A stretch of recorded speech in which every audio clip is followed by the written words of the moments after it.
Hello friends, ഇന്നത്തെ ചെമ്പനീർ പൂവിൻ്റെ highlight episode റിവ്യൂവിലേക്ക് ഏവർക്കും സ്വാഗതം. ആത്മാഭിമാനത്തിന് മുറിവേറ്റ രേവതി തനിക്ക് സച്ചിയുടെ വീട്ടിൽ നിന്നും കല്യാണത്തിൻ്റെ അന്ന് ഇടാൻ വേണ്ടി വാങ്ങിച്ചു കൊടുത്ത ആഭരണമെല്ലാം തിരിച്ച് ചന്ദ്രമതിക്ക് കൊടുക്കുകയാണ്. അപ്പോഴെല്ലാം അച്ഛൻ നിർബന്ധിക്കുന്നുണ്ട്, വേണ്ട മോളെ, ഇത് തിരിച്ചു തരണ്ട, ഇത് നിൻ്റെ ആഭരണമാണ്, നിനക്ക് വേണ്ടി വാങ്ങിച്ചതാണ്, നീ ഇത് തിരിച്ചു കൊടുക്കണ്ട. വേണ്ട അച്ഛാ, എനിക്കിത് വേണ്ട.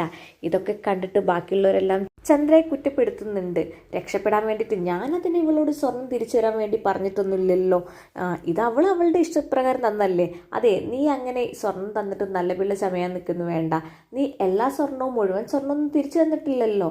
നീ കഴുത്തിലിട്ടുകൊണ്ട് നടക്കുന്ന താലിയില്ലേ, അത് സച്ചി വാങ്ങിച്ചൊന്നുമല്ല, അതും ഞങ്ങൾ തന്നെ വാങ്ങിച്ചതാ. എനിക്കറിയായിരുന്നു നിങ്ങളിത് ചോദിക്കുന്നത്, ഞാനത് കരുതിയിട്ടുണ്ടെന്നും പറഞ്ഞിട്ട് ഇങ്ങനെ താലിമാല ഉയർത്തി കാണിച്ചു കൊടുക്കണ്ടി. എനിക്കിതൊന്നും ആവശ്യമില്ല. അല്ല മോളെ, ഒരു സുമംഗലിയായ ഒരു പെണ്ണ് താലി ഇടാതെ നടക്കുന്നത് ശരിയാണോ എന്ന് അച്ഛൻ ചോദിക്കുമ്പോൾ, അച്ഛാ, സച്ചിയേട്ടൻ അന്ന് കെട്ടിത്തന്ന താലി എൻ്റെ കഴുത്ത് തന്നെ ഉണ്ട്, ആ മഞ്ഞച്ചരട് ഇതാ അച്ഛാ, ഇതൊന്നും എനിക്ക് ആവശ്യമില്ല, സച്ചിയേട്ടൻ വാങ്ങിച്ചെന്ന സ്വർണം മാത്രം മതി. മോളെ, ഞാൻ പറയുന്നത് കേൾക്ക്, ഇത് മോളെ എടുത്തോ.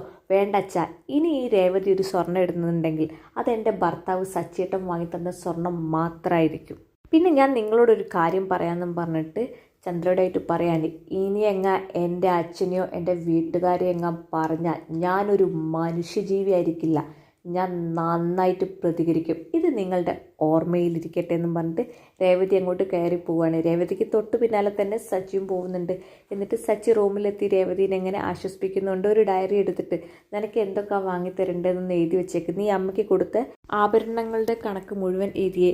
എനിക്കൊന്നും വേണ്ട സച്ചിയേട്ടാ, അതൊക്കെ എന്തിനാണ് നമ്മൾ എഴുതുന്നത്, ഞാൻ അമ്മയുടെ മുമ്പിൽ വെച്ച് വെറുതെ അങ്ങനെ പറഞ്ഞതാ. അതല്ല രേവതി, ഒന്ന് എഴുതി വെക്ക്, നമ്മൾ കണക്ക് സൂക്ഷിക്കുന്നത് നല്ലതാ. എന്തൊക്കെ കൊടുത്തു എന്നുള്ളത് നമുക്കും അറിയണമല്ലോ, എല്ലാത്തിനും ഒരു തെളിവ് വേണ്ടേ. രേവതി, ഇനി എഴുതിക്കേ, എൻ്റെ കയ്യിൽ പൈസ ഉണ്ടാകുമ്പോൾ ഞാൻ എന്തായാലും വാങ്ങിച്ചു തരുമെന്ന് പറയാണ്. രേവതി കണക്ക് എഴുതി കൊടുക്കുന്നുണ്ട്. പിന്നീട് കാണിക്കും നമ്മുടെ ചന്ദ്രൻ്റെ ഫ്രണ്ടിൻ്റെ വീട്ടിൽ പോയായിരിക്കും. ഫ്രണ്ടാണെങ്കിൽ ചായ ആയിട്ട് വന്ന സമയത്ത് ഹാളിൽ കാണില്ല. ഞാൻ ഇവിടെ ഉണ്ടടി നിൻ്റെ കട്ടിലൊക്കെ കിടക്കാനുള്ള കൊതി കൊണ്ട് ഇവിടെ കയറിയിരുന്നതാ. വർഷയും ശ്രീകാന്തും വന്ന് കയറിയപ്പോഴേക്ക് നീ റൂമിൽ നിന്നും പുറത്തായില്ല. എന്തായാലും വീട്ടിൽ നിന്നും പുറത്തായില്ലല്ലോ. സച്ചിയും രേവതിയാ എല്ലാത്തിനും കാരണം. സച്ചിയും രേവതിയും എന്നും വഴക്കാണ്. അവരുടെ വഴക്ക് കാരണം ശ്രീകാന്തും വർഷയും അവിടുന്ന് പോകുന്ന എൻ്റെ പേടി.